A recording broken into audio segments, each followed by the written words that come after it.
But in the context of World Speech Day, we are talking about global citizenship. And therefore, to be a global citizen, we got to share some things. That every human being is a human being, not because of race, religion, culture, or whatever. The next speaker that we have is a very interesting person. We tend to affectionately call him Professor Ching. Why? Because he's a Columbia Plan scholar, and he went to the University of New South Wales.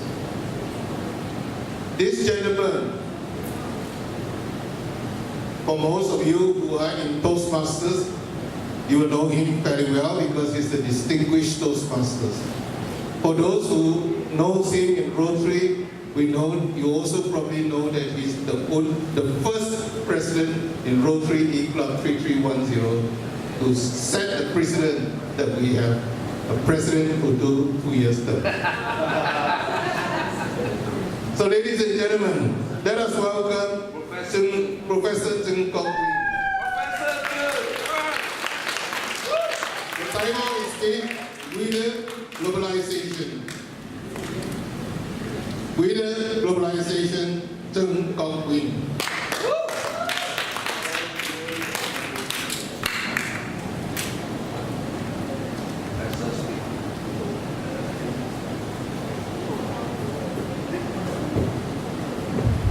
Hello. Ladies and gentlemen, you must have heard and read about this over and over again. Brexit! America first! Reading about this, what comes to mind? Now, to me, it is the title of my speech today. Globalisation. Well, many scholars place the origin of globalization in modern times. Others trace its history to before the European age of discovery and voyages of the New World. Some even put it all the way back to the 3rd millennium BC. Indeed, since ancient times, traders traveled great distances, buying and selling along the way, and share what they experienced in their writings. I call this period of globalization phase 1.0. From about the late 19th century to this day, connectivity of the world's economies and cultures grew like never before. And I call this period of globalization phase 2.0. As a result of large-scale connectivity, countries of the world become interdependent.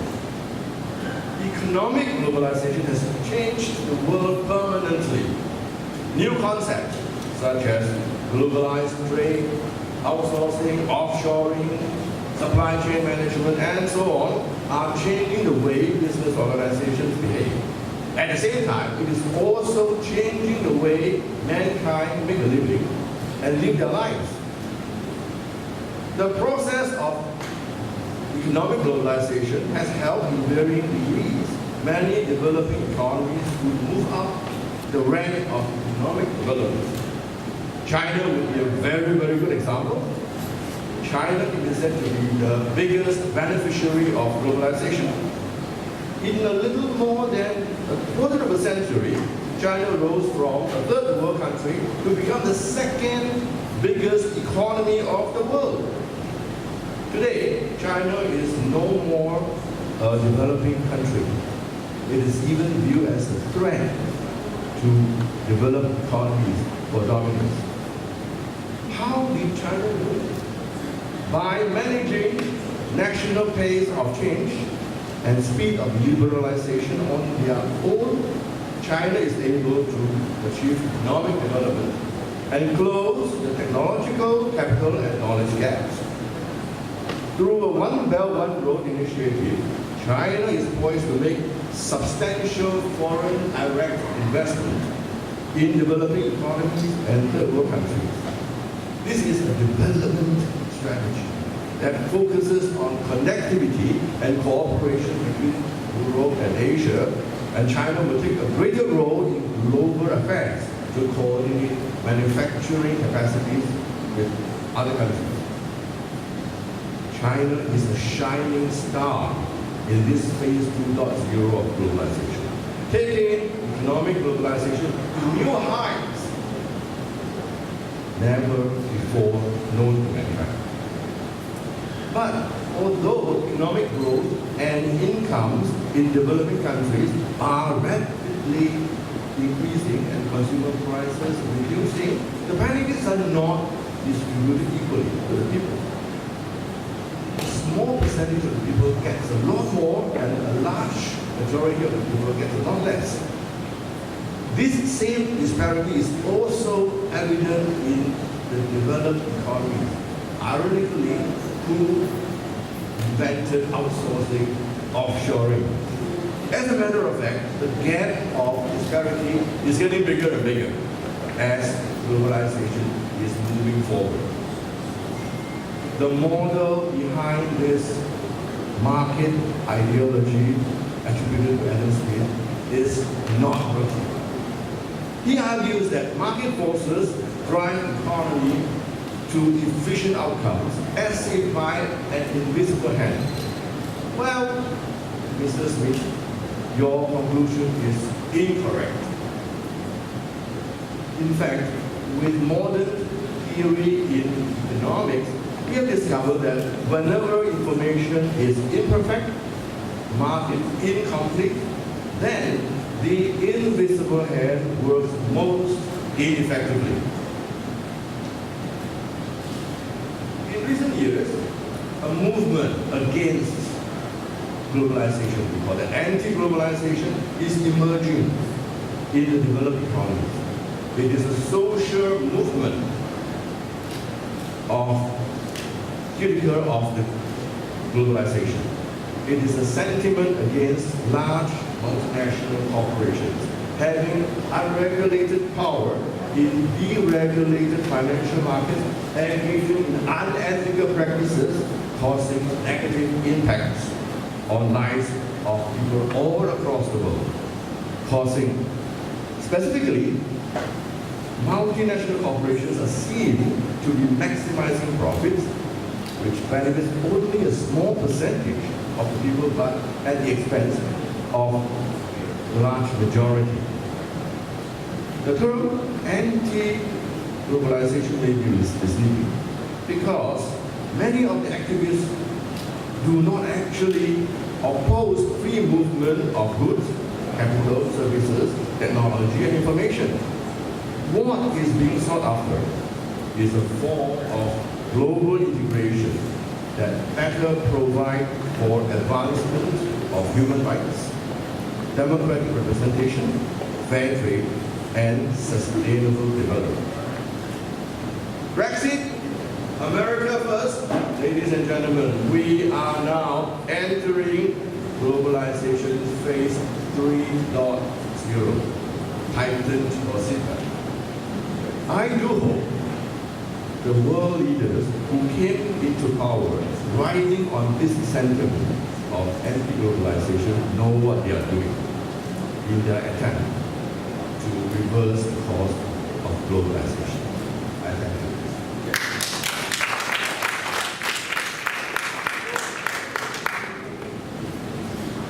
Thank you, Mr. Ching, Professor Ching. I think today in this world and age, and we are really in a crisis, we always have this wonderful professor to share with us his wonderful thoughts. The next speaker is talking about something that is affecting us really in the face of this world at this time. Disruptive technology. Disruptive technology is affecting the way we communicate, the way we socialize. The question we have to ask ourselves, is Rotary still relevant in a volatile, uncertain, complex, and ambiguous world? To share with us this wonderful topic, we have our past president, Tan Mei Yan. Tan Mei Yan, are you around? Okay. She is the assistant director from Sing Health, and she's basically in charge of strategy and also looking after the Office of Risk Management. So ladies and gentlemen, can I welcome Ms. Tan Mei Yan.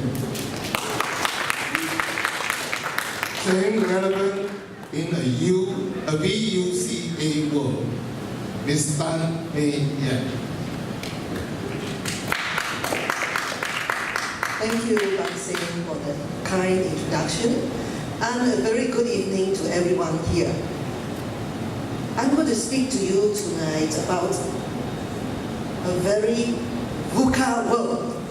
Have you heard of the word VUCA before? No? Well, it stands for volatility, uncertainty, complexity, and ambiguity. Do you experience any of these four at any point in time before? I'm sure we all have. It's a difficult time that we have today, and it is really very volatile. And as Sing has said, we are facing a massive paradigm change, a change that will launch us into some type of world which we are really not familiar with. For people of the older generation, like the Pioneer generation or the Merdeka generation, it is something very, very awesome, fearful, and sometimes they feel that they are not in control. How do we in Rotary stay focused, relevant, and able to manage this highly uncertain, complex, and ambiguous environment that we all have to live in going forward? Disruptive technology is just one. And AI, or artificial intelligence, the introduction of robotics, the automation of processes in our workplace will displace a lot of our workers, especially those who are older. Why do we need to care about this? How do we face up to the challenges in this very VUCA world that we are going to face today? To me, as a Rotarian, and our Rotary clubs, and the Rotary International as a whole, will have to take on this challenge. How are we going to journey through this VUCA world of fantastic, fast-paced changes beyond the control of any individual?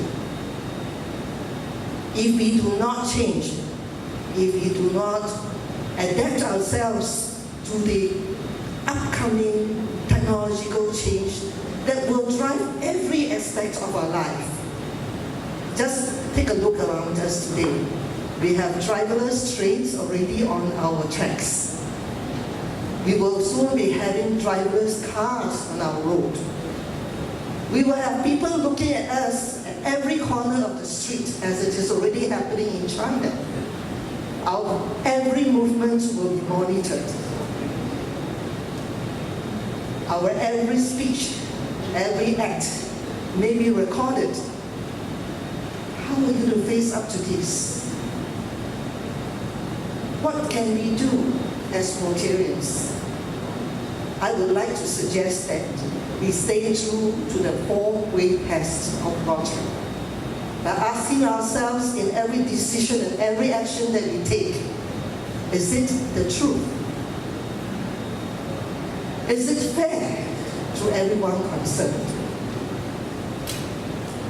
Will this build goodwill and friendship? Will this be beneficial to all concerned? Of course, it is easy to ask these questions, but it is going to be very difficult to answer them. As individuals, as a club, as a community, as a nation, and as a global citizen, as we have heard from our previous speakers, like Professor Ching. How are we going to meet those challenges ahead? I'd like to share some examples of the rapid changes we will be facing and how these four-way tests can help us to stay afloat and sane in this highly VUCA world. Just look at the silver tsunami that we will be facing very soon, and it's already upon us. The rapid aging population, especially in the developed world, like Singapore, the US, Europe, UK, Japan, versus the developing world, where the population is growing so fast. In India, in Indonesia, Vietnam, and all these other countries that are rapidly advancing by riding on the technologies that will change our lives. The gap between the haves and the have-nots are all but increasing. How do we manage this? Who is going to benefit from those technological changes? Who will be the casualties? What can we do as a society to look at these issues?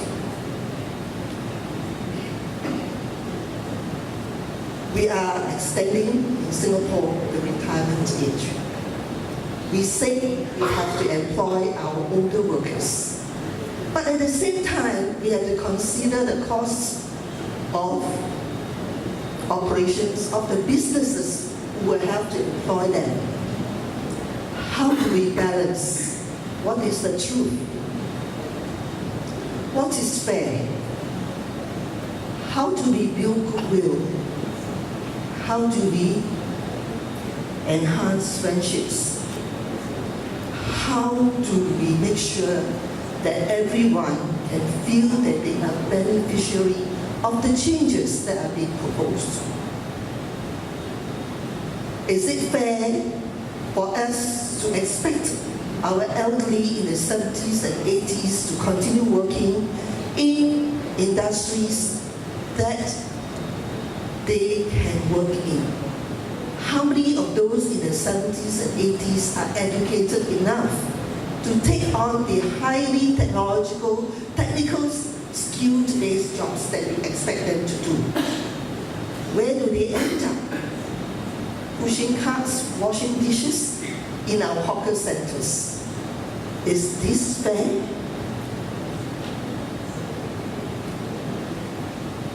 On the one hand, we say we are being fair because we allow them to earn a living, which is dignified, and at the same time our government says we will help to enhance their skills by giving them equipment that they can operate so that they don't have to work so hard, and their frailty will not be an issue. But can they actually use those equipment? Who will be providing the cost for their training? We ask the contractors to foot the bill, and they say, sorry, it's driving up my business costs. If I have to do this, I will not be able to survive. What is the solution? How do we manage this? Another issue I'd like to raise is about climate change. We've all been talking about having to be green, recycle, cut down on carbon. But who will benefit? Who will lose? There's a perennial argument between the developed countries and the developing countries. If I'm going to cut down on the use of coal, for example, to generate power, who is going to give me the power to fuel my industrial development? I really accept the cut down in carbon when I am still trying so hard to industrialize? Is it fair? Who will benefit? It's a hard question, and it is an international debate that's still going on. But we as Rotarians have to help as far as we can by recognizing that the truth is, if we do not do something today, our children and their children will suffer in the end. The evidence of climate change and the impact that it has is already showing signs. The weird weather conditions we are facing today in different parts of the world, the horrid arid conditions faced by Australia, and then a sudden change to heavy drought. This is not what we have been used to experiencing. It has caused a lot of damage. It has caused sea levels to rise because the ice cap in the poles are fast receding. The amount of water released has caused the sea level to rise. We cannot see it with our eyes because it is such a slow process. But it has definitely caused islands like the Maldives and so on to be in danger. And many of the atolls in the Pacific Islands and so on have virtually disappeared. How are we going to manage this? Who is responsible? What can we as individuals, as Rotarians, help? We know we are only an individual. Whatever we do is minuscule. But remember the story of the starfish? When this little child picks up the starfish from the beach and threw it back into the sea. And when he was asked, why are you doing this? He answered, well, every little starfish I threw back into the sea is a life that I have saved. And if I can do this little bit, and everyone does the same little bit, then the world can be a much, much better place.